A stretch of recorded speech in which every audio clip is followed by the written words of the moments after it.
Hello 6th standard. Feeling happy to meet you through this class. The expert in anything was once a beginner. இன்று வல்லுநர்களாக இருக்கும் பல வெற்றியாளர்கள் ஒரு காலத்தில் கற்கும் மாணவர்களாக இருந்தவர்கள்தான். புரிந்து கற்றுக்கொள்ள கூடிய சரியான வயதில் இருக்கும் நீங்கள் உங்கள் நேரத்தை வீணாக்காமல் உங்கள் வருங்கால சாதனைக்கு ஆரம்பமாக இந்த 6ஆம் வகுப்பு பாடத்தை புரிந்து கற்றுக்கொள்ள என்னுடைய வாழ்த்துக்கள். இங்கே எத்தனை பேருக்கு படிக்காமல் மார்க் வாங்க ஆசை? படிக்காமல் எப்படி மேடம் மார்க் வாங்குவது? நீங்கள் கேட்குறது என் காதில் விழுது. படிக்காமல் மார்க் வாங்கணுன்னா அதுக்கு ஒரே ஒரு வழி தான் இருக்குது, கான்செப்டை புரிஞ்சு கொள்வது தான். அதுவும் கிராமர் எடுத்துக்கிட்டிங்கன்னா படிப்பதை விட புரிந்து கொள்வது தான் இருக்கும். இன்றைக்கி நம்ம பார்க்க போகிற topic no need to memorize anything, no need to read spelling. Just listen பண்ணி புரிந்து கொண்டாலே போதும், மார்க் எடுத்துக்கிட்டு போயிட்டே இருக்கலாம். அதுவும் நீங்களாம் பிரில்லியன்ட் ஸ்டூடெண்ட்ஸ், ஸோ கண்டிப்பாக புரிஞ்சுப்பீங்க. இன்றைக்கி உங்கள் எல்லாருக்கும் ஒரு கதை சொல்கிறேன், நல்ல கதையை கவனமாக கேளுங்க. One day, Bhavan was playing in his house. Suddenly, he started shouting, running fast, running fast. On hearing his voice, his parents thought it was their pet dog. So, they didn't mind him. As they were busy with the work, they asked him not to shout always. Again, he shouted as, "A snake! A snake!" His parents rushed to save him. Can you guess why didn't they pay attention to his words at first? Yes, they were not able to grasp what he said. But for the second time, they understood that was a snake. Now it's clear that a complete sentence is needed to convey a message properly. ஒரு மெசேஜை தெளிவாக convey பண்ணணும்னா நமக்கு complete sentence கண்டிப்பாக வேணும்னு இந்த story மூலமாக நீங்கள் தெரிஞ்சிருப்பீங்க. Yes, today we are going to learn subject and predicate. I know it's very easy topic for you, but in 6th standard it's very important topic. Understanding subject and predicate is the key to good sentence writing. ஒரு நல்ல வாக்கியம் எழுதணும்னா அதுக்கு subject predicate புரிதல் கண்டிப்பாக அவசியம். Both subject and predicate are important to understand what's going on in the sentence. ஒரு சென்டென்ஸில் என்ன போயிட்டு இருக்குது அப்படின்னு நீங்கள் தெரிஞ்சுக்கணும்னு நினச்சிங்கன்னா கண்டிப்பாக சப்ஜெக்ட் ப்ரெடிகேட் புரிஞ்சு இருக்கணும். Keep it in your mind. If you understood the topic without preparation, you can score marks. After completing the topic, there will be an exercise for you on your textbook. So listen carefully. Let's enter into the topic. First, I like to ask one question. What is sentence? A group of words that makes a sense is called sentence. பல வார்த்தைகள் ஒன்றாக முழுமையான அர்த்தம் தந்தால் அது sentence. பல வார்த்தைகள் சேர்ந்து ஒன்றாக முழுமையாக அர்த்தம் கொடுத்தா அது sentence. Every sentence has two parts, that is subject and predicate. We use complete sentence every day when we read, speak and write. Complete sentences used to communicate and share ideas, thoughts to others. நம்ம அன்றாட வாழ்க்கையில் ஒரு புத்தகம் படிக்கிறதா இருந்தாலும் பேசுகிறதா இருந்தாலும் எழுதுறதா இருந்தாலும் நமக்கு கம்ப்ளீட் சென்டென்ஸ் கண்டிப்பாக அவசியம். கம்ப்ளீட் சென்டென்ஸ் புரிதல் இருந்தால் தான் அதை நம்ம தெளிவாக செய்ய முடியும். நம்மளோட ஐடியாஸை இன்னொருத்தவங்கள்ட்ட கன்வே பண்ணணுன்னாலும் நமக்கு கம்ப்ளீட் சென்டென்ஸ் தேவைப்படும். ஃபஸ்ட்டு நமக்கு சொன்ன ஸ்டோரியில் பவன் என்ன பண்ணால் ஒரு கம்ப்ளீட் சென்டென்ஸ் சொல்லாமல் பாதியாக சொன்னதுனால அவனுக்கு டைமுக்கு ஹெல்ப் கிடைக்கல. அதனால் கம்ப்ளீட் சென்டென்ஸ் கண்டிப்பாக எல்லாருக்குமே தெரிஞ்சிருக்கணும். ஃபஸ்ட்டு ஸ்டோரியில் பவன் என்ன சொன்னான் அவங்க பேரண்ட் கிட்ட? இஸ் ரன்னிங் ஃபாஸ்ட் மட்டும் சொன்னான். அதனால் அவனுக்கு ஹெல்ப்பே கிடைக்கல. ஆனால் அடுத்தது அவன் எ ஸ்னேக்குன்னு சொல்லும் பொழுது தான் அவங்களுக்கு தெரிஞ்சது, ஓ ஸ்னேக் வந்துடுச்சு அப்படின்னு சொல்லிட்டு அவங்க சேவ் பண்ணுறதுக்கு வந்தாங்க. ஸோ கம்ப்ளீட் சென்டென்ஸ் இருந்தால் மட்டும்தான் நம்மளோட செய்தி அவங்கள எதிரில் உள்ளவங்கள சென்று கரெக்டாக அடையும். அதனால் கம்ப்ளீட் சென்டென்ஸ் கண்டிப்பாக வேணும். Complete sentence are made up of two parts, that is subject and predicate. What is subject? What is predicate? The subject of a sentence may be a single word or a longer phrase. When we talk about a person, place or thing is subject. ஒரு சென்டென்ஸில் நம்ம யாரை பற்றி பேசுகிறோமோ இல்லை நம்ம யாரை பற்றி அதிகமாக அவங்க என்ன செஞ்சாங்கன்றதை கன்வே பண்ணுறோமோ அவங்க தான் subject. And subject tells who or what the sentence is about. The subject of a sentence is always a noun or pronoun. அதாவது ஒரு வாக்கியத்தில் எப்படி டீச்சர் நாங்கள் சப்ஜெக்டை கண்டுபிடிக்கிறது அப்படின்னு கேட்டிங்கன்னா நமக்கு 2 கொஷின்ஸ் இருக்குது. அது என்ன கொஷின் கேட்டிங்கன்னா, who ஆர் வாட். இந்த ரெண்டு கொஷனுக்கு உங்களுக்கு எது ஆன்சராக கிடைக்குதோ அதுதான் சப்ஜெக்ட்பா. Subject is always a noun or pronoun. இந்த இடத்துல நவுன்னா நமக்கு நேமிங் வேர்ட்ஸுன்றது நல்லாவே தெரியும். ப்ரொனவுன்னா என்ன? Instead of noun we use pronoun. இப்போ ஃபார் எக்ஸாம்பிள் ராஜான்னு சொல்லுவோம், அவங்களுக்கு ப்ரொனவுனில் என்னன்னு சொல்லலாம்? ஹீன்னு சொல்லலாம். சீதான்னு சொன்னால் அவங்களுக்கு ப்ரொனவுனில் ஷீன்னு சொல்லலாம். ராஜா அண்ட் சீதான் ரெண்டு பேரையும் சேர்த்து சொல்லும் பொழுது ப்ரொனவுனில் அவங்கள என்னன்னு சொல்லலாம்? தேன்னு சொல்லலாம். ஸோ நவுனும் வரலாம், ப்ரொனவுனும் வரலாம் சப்ஜெக்டில். See the example, look at the picture. Subject as a proper noun. The earth revolves around the sun. What revolves around the sun? The earth. So the earth is the subject. Look at the next picture. Here subject as a noun. The bird catches the worm. What is a suitable question here? Who catches the worm? The bird catches the worm. So the bird is the subject here. இந்த இடத்துல கரெக்டாக சூட்டபிளான question எதுன்னு கேட்டிங்கன்னா who தான், what கிடையாது. அதனால் நம்ம who catches த வார்ம்னு சொல்லும் பொழுது நமக்கு ஆன்சர் வந்து பேர்டுன்னு கிடச்சிருச்சு. ஸோ அப்போ அந்த பேர்ட் தான் subject. See the next example. Here subject as a pronoun. He won the game. Who won the game? இங்கேயும் சூட்டபிள் கொஷின் வந்து ஹூ தான். Who won the game கேட்கும் பொழுது நமக்கு ஆன்சர் என்ன கிடைக்குது? He. So he is the subject. Here he stands as a pronoun. அவனுக்கு அந்த அவன் வின் பண்ணிட்டான் அப்படின்றத தான் சொல்லியிருக்காங்களோட அந்த பையனுக்கு பேர் எதுவுமே சொல்லலை, அவன்றதை ஹீன்னு சொல்லிட்டாங்க. ஸோ இதுதான் இங்கே ப்ரொனவுன். புரிஞ்சுதா? Hence in a sentence the person, place or thing we mention is the subject. What is predicate?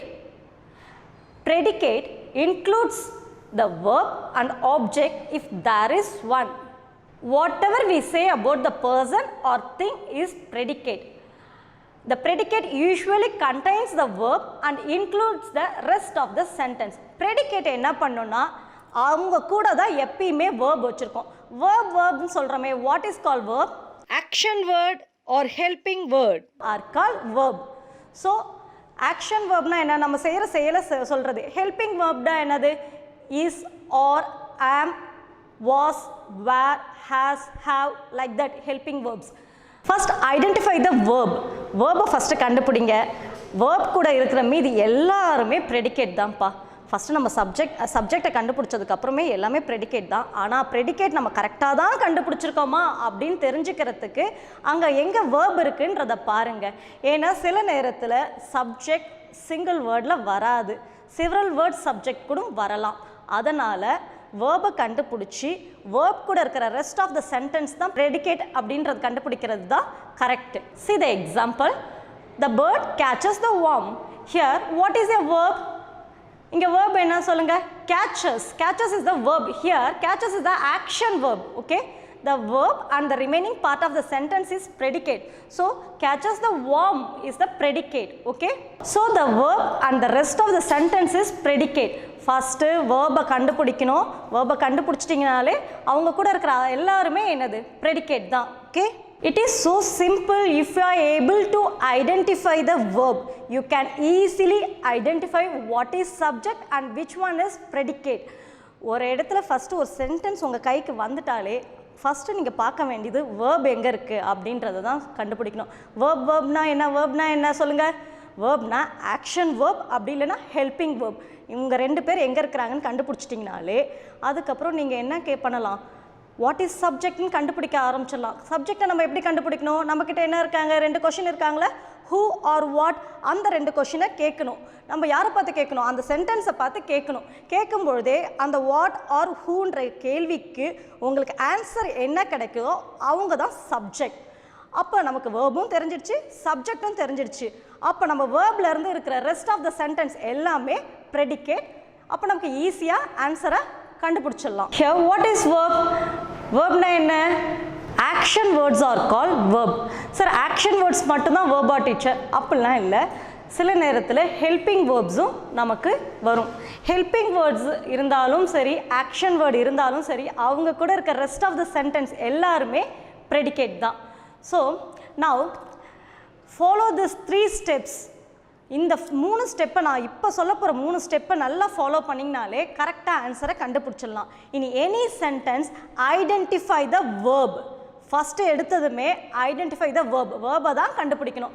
And then ask a question who or what before the verb. வேர்புக்கு முன்னாடி who or what என்ற கொஷினை கேளுங்க. Answer to the question gives the subject and the remaining parts is the predicate.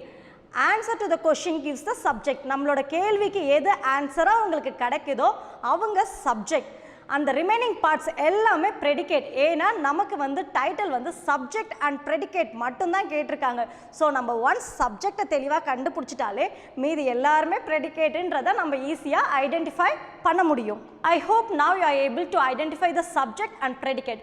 Let us see our textbook term 1 page 98. It's pictogrammar. Pictogrammar means learn grammar through pictures. See the pictures. Look at the picture. Page number 98. I know you all received the textbook. உங்கள் எல்லாருக்கும் text கிடச்சிடுச்சுன்னு எனக்கு தெரியும். Here இவங்க கொடுக்கும் பொழுதே என்ன பண்ணிட்டாங்க பாருங்கள், உங்களுக்கு ரெண்டு கேட்டகரி, ரெண்டு பார்ட்டாக பிக்சர்ஸை கொடுத்துட்டாங்க. The left side picture stands for subject, that is naming part. The right side picture stands for predicate, that is telling part. உங்களுக்கு லெஃப்ட் சைடு எல்லாமே சப்ஜெக்டை கொண்டு வந்துட்டாங்க. பசங்களுக்கு கிளியராக புரியணுன்றதுக்காகவே அவங்க பிக்சரே ரெண்டு பார்ட்டாக பிரிச்சுட்டாங்க. லெஃப்ட் சைட் ஃபுல்லாக சப்ஜெக்ட், ரைட் சைட் ஃபுல்லாக ப்ரெடிகேட்னு கொடுத்துட்டாங்க. இப்போ நீங்கள் அதில் என்ன இருக்குன்றதை தான் நீங்கள் தெரிஞ்சுக்கணும். See the first example. Look at the first example. The batsman hits the ball. What we will do at first, நம்ம இந்த ஒரு சென்டென்ஸை படித்ததுமே என்ன பண்ணணும்? Identify the verb. Identify பண்ணுங்க. The verb is hits. இந்த இடத்துல hitsன்றது action word. Here what we will do at first, identify the verb. Here the verb is hits. Hits na என்னது? Action word. Okay. Here who hits the ball? The answer to the question who is the batsman. இந்த இடத்துல suitable question வந்து who தான், what கிடையாதுடா கண்ணா. So the batsman is the subject. Here the batsman stands as a noun. இந்த இடத்துல pronoun-ஆவ கொடுக்கலாம் அவங்க. batsman கொடுத்திருக்கிறதுனால அது வந்து noun. In predicate, the identify the verb. The same sentence, the batsman hits the ball. Identify the verb. Here the verb is hits. Hits the ball is the predicate. What is the subject doing or what is the subject about? That is predicate. Subject என்ன பண்றாங்க, அவங்கள பத்தி ஏதாவது ஒரு விஷயம் சொன்னா அவங்க தான் predicate. Okay, let's move to the next example. Look at the picture. We are going to the zoo. Can you say what is the verb here? Verb here is are going. Then ask the two questions, who or what. Suitable question என்னன்னு சொல்லுங்க. இந்த சென்டென்ஸ்க்கு கரெக்டான suitable question who கேட்கலாமா இல்லை what கேட்கலாமா? Yes, இங்க who are going to the zoo. The answer is we. We is our subject. இங்க இந்த இடத்துல weன்றது வந்து pronoun சொல்றாங்க. ஏன்னா அங்க 4 children இருக்கிறாங்க. ஆனால் அவங்களுக்கு நேம் யாருக்குமே சொல்லலை. அவங்கள எல்லாரையுமே சேர்த்து காமனாக வீன்னு சொல்லியிருக்கிறாங்க. ஸோ வி வந்து stands as a pronoun. So the rest of the sentence are going to the zoo is predicate. Look at the last example. Raju has to rest. Identify the verb. Here the verb is has. It's a helping verb. Okay, ask the same two questions. Who R what. Who has to rest? Raju. Who has to rest? Raju. So the subject is Raju. Here Raju stands as a noun. So the rest of the sentence is the predicate. To make this topic more clear, here the subject and predicate are jumbled in left side column. Subjects are there, we have to match the proper predicate. So you must be very careful in choosing the predicate. Now we will see how many sentences we could make using the subject. In the table பாருங்க என்ன கொடுத்திருக்காங்க, subject பார்ட்ல பாருங்க. First இங்க காலம் A subject ஆவும், காலம் B வந்து predicate ஆவும் கொடுத்திருக்காங்க. காலம் A பாருங்க, a turtle, turtles. a turtleன்றது வந்து இங்க singular word, turtles அப்படின்றது plural word. ஸோ இந்த ப்ரெடிகேட் பார்த்தீங்கன்னா எத்தனை ப்ரெடிகேட் கொடுத்துருக்காங்க பாருங்கள், 6 ப்ரெடிகேட்ஸ் கொடுத்துருக்காங்க. ஸோ இந்த இடத்துல ஃபஸ்ட்டு சிங்குலர் வேர்டுக்கு சிங்குலர் வேர்ப்லாம் என்னென்னன்றதை இந்த 6 ப்ரெடிகேட்ஸில் நம்ம சர்ச் பண்ணணும். அப்போ தான் நம்மளால் ஈஸியாக ஆன்சரை மேட்ச் பண்ண முடியும். ஏ டர்ட்டில் அப்படின்னு கொடுத்துருக்க சிங்குலர் வேர்டுக்கு எதெல்லாம் சிங்குலர் வேர்பாக இருக்குது அப்படின்னு சொல்லிட்டு பார்க்கலாமா? ஃபர்ஸ்ட் நம்ம predicate பாருங்க. அதில் உள்ள verbsல எதெல்லாம் singular verbலாம் வருதுன்னு பாருங்க. ஃபர்ஸ்ட் வேர்ட் பாருங்க live, second his, third have, fourth one or, fifth one or, sixth one has. இந்த 6 predicateல எதெல்லாம் singular verbன்னு சொல்லிட்டு நீங்க கண்டுபிடிச்சிட்டீங்கனாலே அவங்க எல்லாரும் a turtleன்ற singular wordக்கு மேட்ச் ஆயிடுவாங்க. Here a turtle இந்த 6 predicateல பாத்தீங்கன்னா உங்களுக்கு 2 தான் வந்து singular verb-ஆ வருது. என்னன்னு பாத்தீங்கன்னா his-உம் has-உம் தான். singular word கூட இங்க இருக்கிற singular verb-ஐ வந்து மேட்ச் பண்ணிட்டீங்கனாலே உங்களுக்கு மீனிங்ஃபுல் சென்டென்ஸ் கிடைச்சிடும். A turtle is huge. A turtle has flippers to swim. இந்த ரெண்டு மீனிங்ஃபுல் சென்டென்ஸ் நமக்கு கிடைச்சிடுச்சு. So we could make 2 sentences for the word a turtle out of 6 predicates. 6 predicates கொடுத்திருக்காங்க. அதுல ஆனா நமக்கு 2 சென்டென்ஸ் தான் கிடைச்சிருக்கு. ஏன் அப்படி கிடைச்சிருக்குன்னா அவங்க ரெண்டு பேர் மட்டும் தான் singular verbல வராங்க. We can write 2 meaningful sentences for this subject. Now we will see how many sentences we could make using the subject turtles. So turtles என்றது plural word. So நம்ம plural verb எங்கெங்க இருக்குதுன்னு கண்டுபிடிக்கணும். இதுல என்ன ஒண்ணுனா ஃபர்ஸ்டே நம்ம ரெண்டு singular verbையும் எடுத்துட்டோம். So ரிமைனிங் இருக்கிற 4மே plural verb தான். So நம்ம 4யுமே இருக்கிற ஒரு turtles அப்படின்ற plural wordோட ஜாயின் பண்ணி எழுதிட்டா மார்க் கிடைச்சிடும். இந்த இடத்துல நீங்க ஸ்பெல்லிங் படிக்க தேவையில்லை, எதையும் மெமரைஸ் பண்ண தேவையில்லை, ஜஸ்ட் புரிஞ்சுக்கிட்டிங்கனாலே போதும். ஆன்சரை எடுத்து எழுதிட்டு மார்க் வாங்கிட்டு போயிட்டே இருக்கலாம். ஸோ த ரிமைனிங்காக இருக்கிற 6 predicates இப்போ மேட்ச் பண்ணலாமா? Number 1 the turtles live in the sea. Number 2 the turtles have a connection with the land. Number 3 the turtles are found in coastal water. Number 4 turtles are wonderful creatures. So பாருங்க first ரெண்டுத்துக்கு answer கண்டுபிடிச்சதுமே மீதி 4 answer அவங்களாவே கிடைச்சிட்டாங்க. அப்போ நமக்கு ஈஸியாக mark வாங்கிடலாம்ல இந்த எக்ஸசைஸில். Let's move to the next page 99. Here they gave 3 pictures and asked you to write a complete sentence. Here also they divided the pictures into 2 parts. That is left side picture stands for subject, that is naming part, and the right side picture stands for predicate, that is telling part. ஏன் subject and naming பார்ட்டுன்னு சொல்கிறாங்கன்னா எப்பயுமே ஒரு சென்டென்ஸில் நம்ம யாரை பற்றி பேச போகிறோமோ அவங்க வந்து சப்ஜெக்டில் வரதுனால அதை வந்து நேமிங் பார்ட்டுன்னு சொல்கிறாங்க. அந்த சப்ஜெக்டை பற்றி நம்ம சொல்கிறதுனால ப்ரெடிகேட்டை டெல்லிங் பார்ட்டுன்னு சொல்கிறாங்க. Let's see the first picture. Look at the first example. In first picture a boy picture, in next picture a glass is broken. Here now tell me how do you write a sentence? First give name to that boy. Here I am going to give a name Jayan. The answer is Jayan has broken a glass. Instead of Jayan we can use pronoun. நம்ம ஏற்கனவே பார்த்தாச்சு நவுனும் வரலாம் ப்ரொனவுனும் வரலாம் சப்ஜெக்ட்லன்னு சொல்லிட்டு. So இந்த இடத்துல ஜெயன் தான் எழுதணுமா teacher அப்படிலாம் இல்லை, உங்களுக்கு யார் பேர் பிடிக்குதோ அந்த நேம் எழுதலாம். இல்லைன்னா நீங்கள் ப்ரொனவுனில் முடிச்சிடலாம். he has broken a glass அப்படின்னு கூட நீங்கள் யூஸ் பண்ணலாம். Look at the next example. See the first picture. A little boy is walking and also he has a school bag. In second picture it is a school. Now tell me a complete sentence to connect the pictures and also give a name to that boy. அந்த பையனுக்கு ஒரு பேர் கொடுக்கலாமா? I am going to give a name Sailesh. So the complete sentence of this picture, Sailesh is going to school. Teacher இங்கே அப்போ pronoun use பண்ணலாமா? தாராளமாக use பண்ணலாம். இந்த இடத்துலையும் he தான் யூஸ் பண்ணணும். ஏன் she யூஸ் பண்ணக்கூடாதுன்னா நமக்கு கொடுத்துருக்க பிக்சரில் பாய் தான் நடந்து போயிட்டே இருக்கான். ஸோ அந்த பாய்க்கு நம்ம ஹீன்ற ப்ரொனவுன் மட்டும்தான் யூஸ் பண்ண முடியும். ப்ரொனவுன் யூஸ் பண்ணலான்னு சொல்லிட்டு நீங்கள் she யூஸ் பண்ணிடாதீங்க, கண்டிப்பாக அப்புறம் மார்க் கிடைக்காது. Let's move to the next picture.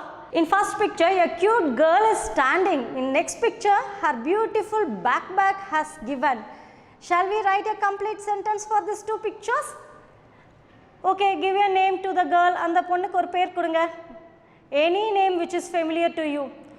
Okay, I am going to give a name Samrithi. Samrithi has a school bag. இந்த இடத்துல he கிடையாது கண்ணா, ப்ரொனவுனில் she வேணால் கொடுத்துக்கலாம். ஸோ ஒரு சப்ஜெக்டில் நவுனும் வரலாம் ப்ரொனவுனும் வரலாம். Okay, let's move to the next exercise. That is I match the 2 halves of the sentence and read them. இப்போது இங்கே வந்து பார்த்தீங்கன்னா in column A a subject is there in column B a predicate is given. The predicate is not in the order, it is in jumbled order. இதை ப்ராப்பராக arrange பண்ணி suitable சப்ஜெக்டோட frame பண்ணி we have to make a new sentence. அவங்க jumble பண்ணி கொடுத்துருக்காங்க, நம்ம வந்து அதை ப்ராப்பராக அரேஞ்ச் பண்ணி எழுதணும். ஸோ சப்ஜெக்ட் வந்து சிங்குலராக இருக்கா இல்லை ப்ளூரலாக இருக்கான்னு ஃபஸ்ட்டு பார்க்கணும். ஃபஸ்ட்டு சப்ஜெக்டை என்ன பண்ணணும், சப்ஜெக்டில் கொடுக்குற வேர்ட்ஸை சிங்குலராக இருக்கா ப்ளூரலாக இருக்கான்னு நம்ம மைண்ட் பண்ணிக்கணும். இப்போ sea turtle, first take the first one, sea turtle சொல்லியிருக்காங்க. So it's goes with plural verb.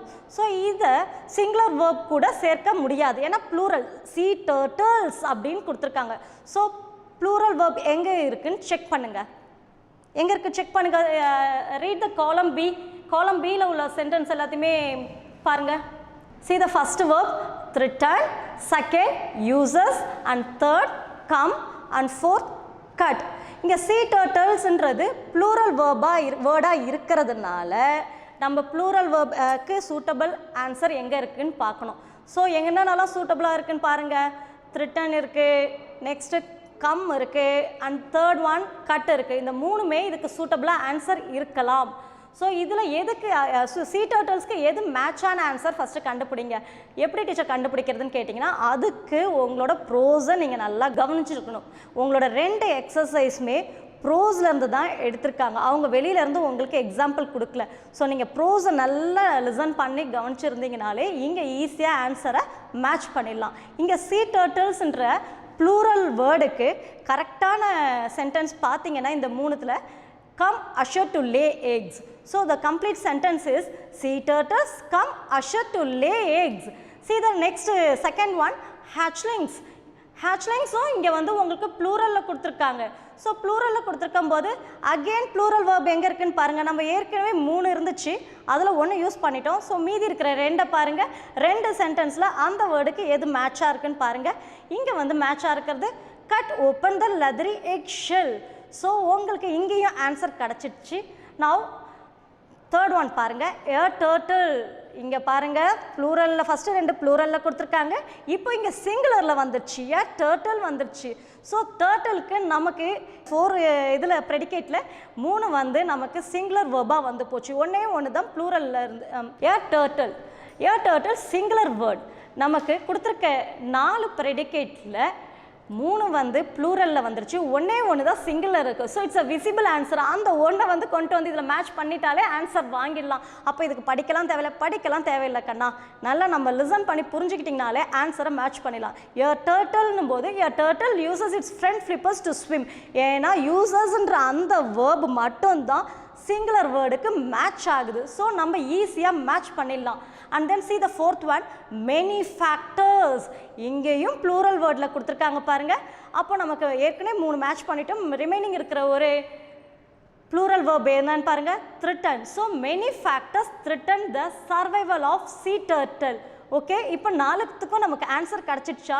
என்றைக்குமே மேட்ச் த ஃபாலோயிங்கை பொறுத்த வரைக்கும் டக்குன்னு கையில் கிடைக்கிறதெல்லாம் மேட்ச் பண்ணிவிட்டு நான் முடிச்சிட்டேன்னு சொல்லக்கூடாது. ஃபஸ்ட்டு அவங்க எந்த இதில் கேட்டிருக்காங்க, எந்த கேட்டகரியில் கேட்டிருக்காங்கன்னு பார்த்துட்டு கொஷின்ஸை ஃபுல்லாக படிக்கணும், ஆன்சர்ஸை ஃபுல்லாக படிக்கணும். ஸோ இப்போ இங்கே சிங்குலராக கிராமருக்கு மட்டும் அது சிங்குலராக ப்ளூரலான்னு எல்லாத்தையுமே செக் பண்ணணும். செக் பண்ணும்போதே உங்களுக்கு ஆன்சர் விசிபிளாக இருக்கும். கிராமருக்கு கண்ணா நம்ம படிக்கவே தேவையில்லை, புரிஞ்சுக்கிட்டாலே நம்ம மார்க் வாங்கிடலாம். சரி, எல்லாமே இப்போ உங்களுக்கு இந்த 2 பேஜில் உள்ள எல்லா எக்ஸசைஸுமே கம்ப்ளீட்டாக பார்த்துட்டோம். உங்களுக்கு நல்லா தெளிவாகவும் சொல்லியாச்சு. அடுத்தது லாஸ்ட்டில் ஒன்று இருக்குது, என்னது? we have to scan the QR code which is given in the right corner of the bottom of your textbook. You scan it through your mobile and watch it. QR code scan பண்ணணுமா teacher? கண்டிப்பாக scan பண்ணணும்டா கண்ணா. QR கோடில் ஏன் scan பண்ணணும் அப்படின்னா, அதில் உங்களுக்கு போய் பார்த்தீங்கன்னா தான் நம்மளோட கண்டென்ட்டை அனிமேஷன் வீடியோவில் அழகாக கொடுத்துருக்காங்க. அது மட்டும் இல்லாமல் இன் ஃபியூச்சர் அப்டேட்ஸையும் நமக்கு QR கோடில் தான் இன்க்ளூட் பண்ண போகிறாங்க. ஸோ எல்லா எக்ஸசைஸுமே QR கோட் கண்டிப்பாக பார்க்கணும். அதுவும் இப்போ நீங்கள் வீட்டில் இருக்கிறதுக்கு உங்களோட மொபைல் ஃபோன், உங்களுக்கு தான் மொபைல் ஃபோன் ரொம்ப பிடிக்கும்ல, உங்களோட மொபைல் ஃபோனை எடுங்க, QR கோடை ஸ்கேன் பண்ணுங்கள். அதில் வந்து அவங்க லெசன்ஸ் நீங்கள் படிக்கலாம் தேவையில்லை, ஜஸ்ட் அனிமேஷன் வீடியோஸை அப்சர்வ் பண்ணாலே போதும். நம்ம இந்த டாபிக் சப்ஜெக்ட் ப்ரெடிகேட்டில் ஒரு அனிமேஷன் வீடியோ இருக்கும், கண்டிப்பாக பாருங்கள். It's better once to see than 100 times to hear and read. ஒரு தடவை வீடியோ விஷுவலாக பார்த்தீங்கனாலே உங்களுக்கு கிளியராக புரிஞ்சிடும். ஸோ விஷுவலாக பாருங்கள். And then one evaluation part is that. இந்த சப்ஜெக்ட்க்கு ரிலேட்டடான ஒரு எவால்வேஷன் ஒர்க் ஷீட் உங்களுக்கு அந்த அனிமேஷன் வீடியோவில் இருக்கும். அந்த QR கோட் பார்ட்டில் இருக்கும். அந்த பார்ட்டில் உள்ள எல்லா கொஷின்ஸ்க்குமே ஆன்சர் பண்ணுங்கள். உங்களுக்கு ஒரு கொஷின் ரைட்டாக பண்ணிங்கன்னா தான் நீங்கள் நெக்ஸ்ட் கொஷினை பார்க்க முடியும். QR கோட் அப்படின்னாலே ஃபுல்லாக அனிமேஷன் அண்ட் கார்ட்டூன்ஸ் தான் இருக்கும். நீங்கள் கிளாஸில் QR கோட் டைம் அப்படின்னாலே போதுமே, நீங்களாம் தான் பயங்கர என்துவாக கிளம்பி வந்துடுவீங்க வீடியோஸ் பார்க்குறதுக்கு. அந்த மாதிரி வீட்டில் என்ன பண்ணுங்கள், உங்களோட புக் எடுங்க, மொபைல் ஃபோனை வச்சு ஸ்கேன் பண்ணுங்கள், பார்த்து உங்களோட அனிமேஷன் வீடியோஸை பாருங்கள். நல்லா ஃபஸ்ட்டு கிளாஸை லிசன் பண்ணுங்கள். லிசன் பண்ண உடனே அதுக்கடுத்து போய் QR கோடை பாருங்கள். And then evaluation work sheet கண்டிப்பாக ஆன்சர் பண்ணணும். ஒரு கொஷினாக ஆன்சர் பண்ணுங்கள். ஆன்சர் நாங்கள் பண்ணிவிடுவோம் டீச்சர், யார் கரெக்டுன்னு சொல்லுவா அப்படின்னு யோசிக்காதீங்க. உங்களுக்கு அங்கேயே டிக் மார்க் வரும். நீங்கள் அதை அப்ளை பண்ணிங்கனாலே அது கரெக்டாக இருந்தால் கரெக்டுன்னு சொல்லுவாங்க. அப்படி இல்லைன்னா ட்ரை அகெயின் சொல்லுவாங்க. தப்பாக பண்ணுறது தப்பு இல்லைடா கண்ணா, mistakes are places to learn. So நீங்கள் திரும்பவும் ட்ரை பண்ணுங்கள். கரெக்டான ஆன்சர் கிடச்சதுமே அடுத்த கொஷினுக்கு போங்க. அந்த மாதிரி கொடுத்துருக்க அத்தனை கொஷினுக்குமே ஆன்சர் பண்ணி பாருங்கள். Once again I like to refresh the content. In any sentence, உங்களுக்கு எந்த சென்டென்ஸ் கொடுத்தாலும் ஃபஸ்ட்டு ஐடென்டிஃபை த வேர்ப். வேர்பை தான் நம்ம கண்டுபிடிக்கணும். மிஸ் சொல்லிட்டாங்க அதனால் ஃபஸ்ட்டு பார்ட்டே சப்ஜெக்ட் அப்படின்னு போயிட்டு நம்ம பிளைண்டாக எடுக்கக்கூடாது கண்ணா. First identify the verb and ask a 2 questions. என்ன questions? Who R what before the verb. And answer to the question gives the subject and the remaining parts is the predicate. நமக்கு நம்ம கேட்குற கொஷினுக்கு எது ஆன்சராக கிடைக்குதோ அவங்க சப்ஜெக்ட், மீதி ரிமைனிங் பார்ட் எல்லாமே ப்ரெடிகேட். நம்ம எடுத்துருக்கிறது ரைட்டு தானா அப்படின்னு செக் பண்ணுறதுக்கு அதில் வேர்ப் இருக்கான்னு ஒரு தடவை நீங்கள் செக் பண்ணிக்கோங்க. அடுத்தது if it is a match, suppose மேட்சாக உங்களுக்கு கொடுத்துட்டாங்க, மேட்ச் பண்ணுங்கள், சப்ஜெக்ட் ப்ரெடிகேட்டை மேட்சாக பண்ணுங்கள் அப்படின்னு சொல்லிட்டாங்கன்னா சப்ஜெக்டை சிங்குலர் சப்ஜெக்டாக ப்ளூரல் சப்ஜெக்டான்னு செக் பண்ணணும். சிங்குலர் சப்ஜெக்ட்னா search the singular verb. Singular சப்ஜெக்டாக இருந்துச்சுன்னா எ டர்ட்டில் அப்படின்ற சிங்குலர் சப்ஜெக்டாக இருந்துச்சுன்னா search the singular verb. Singular verb select பண்ணிவிட்டு அந்த சப்ஜெக்ட்டுக்கு கரெக்டாக இருக்க ப்ரெடிகேட்டை செலக்ட் பண்ணிவிட்டு just make a meaningful sentence. Suppose it is a plural verb. Plural வேர்ப்னா ப்ளூரல் வேர்பில் எதெல்லாம் இருக்குது ஃபஸ்ட்டே லைட்டாக அப்படியே ஒரு டிக் அடிச்சுக்கோங்க. ப்ளூரல் வேர்ப் இதெல்லாம் ப்ளூரல் வேர்பில் வருது, இதெல்லாம் சிங்குலர் வேர்ப். அப்போ ஈஸியாக நம்ம மீனிங்ஃபுல் சென்டென்ஸை எழுதிடலாம். Subject predicate is very important to make a good complete sentence. So complete sentence எழுதணுன்னா நமக்கு சப்ஜெக்ட் ப்ரெடிகேட் புரிஞ்சிருக்கணும். அதனால தான் அதை உங்களுக்கு 6th ஸ்டாண்டர்டில் ஃபஸ்ட்டு லெசன்லேயே கொண்டு வந்திருக்காங்க. Little progress each day adds big results. So never stop learning. When we stop learning, we stop growing. So நம்ம எந்த இடத்துலையுமே நம்மளோட லேர்னிங் ப்ராசஸை ஸ்டாப் பண்ணவே கூடாது. தேங்க்யூ.